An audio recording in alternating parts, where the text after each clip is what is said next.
Good morning guys. तो आज हम पढ़ने वाले हैं अकाउंटेंसी का सबसे इंपॉर्टेंट चैप्टर गुडविल। तो गुडविल का जो सबसे शॉर्ट मीनिंग होता है वो होता है इज्जत। और अगर हम बुक की लैंग्वेज से बात करें तो इसका मतलब होता है reputation of the business enterprises, जो हमें हेल्प करती है प्रॉफिट अर्न करने में दूसरों से ज्यादा में। जो हमारे नेचर होता है गुडविल का वो होता है इंटेंजिबल एसेट। ठीक है, इसका कोई फिजिकल वो एग्जिस्टेंस नहीं होता। अगर हम किसी से कह नहीं सकते कि हमें 1 किलो गुडविल दे दो या फिर ऐसे कर दो, तो इसका जो नेचर होता है वो इंटेंजिबल होता है। जो हमारे फैक्टर्स होते हैं गुडविल के वो होते हैं हमारे लोकेशन, क्वालिटी और मार्केट सिचुएशन। तो गाइस अब हम पढ़ने वाले हैं क्लासिफिकेशन ऑफ गुडविल। जो क्लासिफिकेशन होता है वो दो टाइप में होता है। पहला होता है हमारा परचेज गुडविल और जो सेकंड होता है वो होता है हमारा self generated goodwill. Purchase goodwill आप समझ रहे हो, परचेज मतलब होता है एक्वायर। कोई सी भी कंपनी अगर हम खरीदते हैं और जो भी हम एक्स्ट्रा अमाउंट पे करते हैं उसमें आता है हमारा परचेज गुडविल। और सेल्फ जनरेटेड गुडविल वो होता है जो हम अपनी एंटरप्राइज में काम करते हैं ईयर बाय ईयर, जितना भी हम हार्डवर्क करते हैं ऑर्गेनाइजेशन में, वो सब चीज़ों से रिलेटेड। तो गाइज अब हम पढ़ने वाले हैं मेथड्स फॉर गुडविल। इसमें हमारे 3 टाइप के मेथड होते हैं। सबसे पहले हम पढ़ने वाले हैं average profit method. Average profit method जो होता है वो हमारा होता है total profit upon numbers of years. और इसमें हमारी गुडविल निकलती है पहले हमें एवरेज प्रॉफिट निकालनी होते हैं, उसके बाद जो हमें क्वेश्चन में गिवन होता है नंबर ऑफ ईयर परचेज। तो गाइज अब हम इसे एग्जाम्पल समझते हैं। अगर हमारे पास 3 साल का गिवन डेटा है, अगर हमारा 2021, 22, 23 है, तो हम इसको ऐसे करेंगे। सबसे पहले हम सम निकाल लेंगे तीनों साल का, जो हमारा आएगा 18 लाख। इसको हम डिवाइड कर देंगे जितने सालों का हमें डाटा गिवन दे रखा है 3। तो जो हमारा एवरेज प्रॉफिट आ जाएगा वो हो जाएगा हमारा 6 लाख। उसके बाद जब हम गुडविल निकालेंगे उसमें हम कंसिडर करेंगे नंबर ऑफ ईयर परचेज जो हमें गिवन रहेगी क्वेश्चन में। जैसे हमारी एवरेज प्रॉफिट आ चुकी है वो आ चुकी है 6 लाख।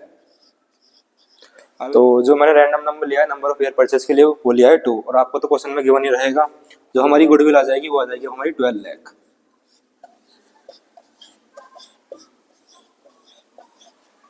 तो हम पढ़ने वाले हैं सेकंड मेथड। जो हमारा सेकंड मेथड होता है वो होता है हमारा सुपर प्रॉफिट मेथड। इसमें हमें कुछ स्टेप्स फॉलो करने होते हैं सुपर प्रॉफिट मेथड को निकालने के लिए।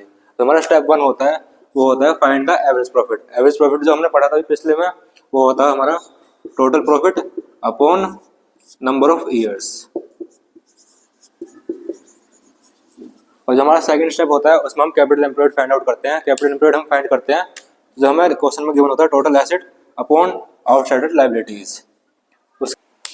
जो हमारा सेकंड स्टेप है उसमें हम निकालते हैं कैपिटल एम्प्लॉयड। कैपिटल एम्प्लॉयड हम निकालते हैं टोटल एसेट माइनस आउटसाइडेड लायबिलिटीज करके।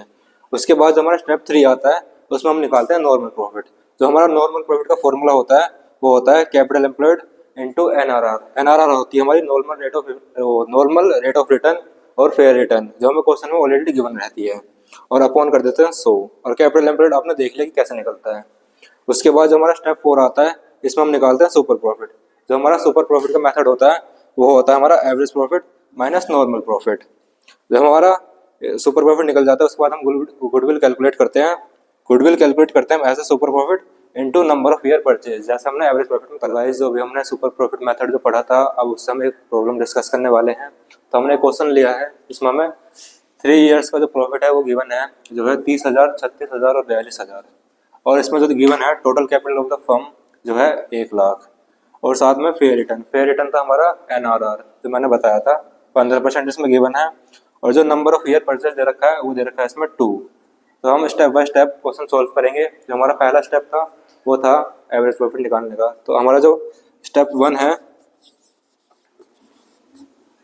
एवरेज प्रॉफिट जो बताया था आपको वो था total profit upon number of years. तो जो इन तीनों का सम जो आएगा वो आएगा 1,08,000, जिसको हम 3 से डिवाइड कर देंगे, जिसका आ जाएगा हमारे पास एवरेज प्रॉफिट 36,000। जो हमारा स्टेप 2 था उसमें हमें कैपिटल एम्प्लॉयड फाइंड करनी थी, पर इसमें हमें दे रखा है 1 लाख। तो हम फाइंड आउट करेंगे हमारा नॉर्मल प्रॉफिट, जिसका फॉर्मूला था capital employed into NRR upon 100। तो सारी चीज़ हमें गिवन है तो हम इसमें पुट कर देंगे। तो हमारा था कैपिटल एम्प्लॉयड 1 लाख, एनआरआर 15% था हमारा, तो ये आ जाएगा हमारा 15,000। तो हमारे पास 2 चीज़ें आ चुकी हैं, एवरेज प्रॉफिट और नॉर्मल प्रॉफिट। तो हम फाइंड आउट करेंगे सुपर प्रॉफिट। तो स्टेप 3 में जब हम फाइंड आउट करेंगे वो करेंगे अब हम सुपर प्रॉफिट। तो हमारा जो सुपर प्रॉफिट का जो फॉर्मूला था वो था average profit minus normal profit.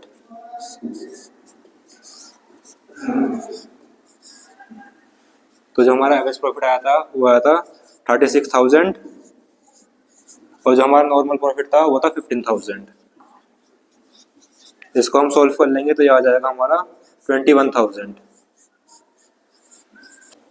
तो जो हमारा सुपर प्रॉफिट आ जाएगा वो आएगा 21,000। और जो हमारी अब गुडविल निकलेगी तो गुडविल का फॉर्मूला था सुपर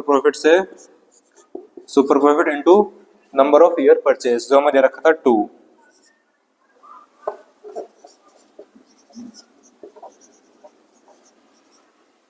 तो सुपर प्रॉफिट आया था हमारा 21,000 और जो हमें 2 दे रखा है ऐसे मल्टीप्लाई कर देंगे तो हमारा गुडविल आ जाएगी 42,000।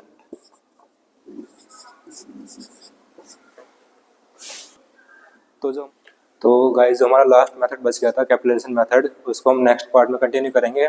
और थैंक्स टू पूर्ण ज्ञानांजलि इंटरनेशनल स्कूल जिन्होंने मुझे गोल्डन अपॉर्चुनिटी दी, जो मैं अपना कंटेंट है आपको शो कर पा रहा हूँ। Thank you.